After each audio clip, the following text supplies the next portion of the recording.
તો આજે આપણે બનાવવાનું છે સરગવાનું શાક. તો સરગવાને કાપી લીધો છે.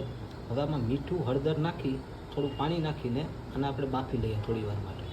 તો આ આપણો સરગવો બફાઈ ગયો છે. ટમેટાની ડુંગળી સુધારી નાખ્યા છે, લસણ અને મરચાંને ખાંડી નાખ્યા છે. તો હાલો હવે બનાવી નાખીએ સરગવાનું શાક. તો આપણું તેલ ગરમ થઈ ગયું છે, એમાં 2 લવિંગ અને 2 સૂકા મરચાં નાખી દઈએ. હવે એમાં આપણે રાઈને જીરું નાખીને એના ફટાકડા ફોડી નાખીએ. તો રાઈના આપણા ફટાકડા ફૂટી ગયા છે. હવે એમાં નાખી દઈએ આપણે ડુંગળી. ડુંગળી આપણી થોડી ગોલ્ડન બ્રાઉન થઈ ગઈ. હવે એમાં નાખી દઈશું આપણે ટમેટા.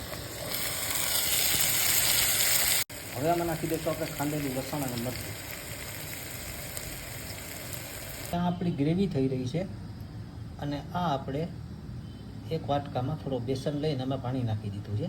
તો હવે આની અંદર આપણે નાખી દઈશું આપણો બાફેલો સરગવો.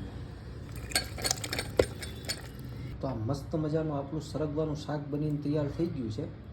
રોટલી હારે ખાવું હોય ને તો થોડું ઢીલું રાખીએ ને તો ખાવાની મજા આવે.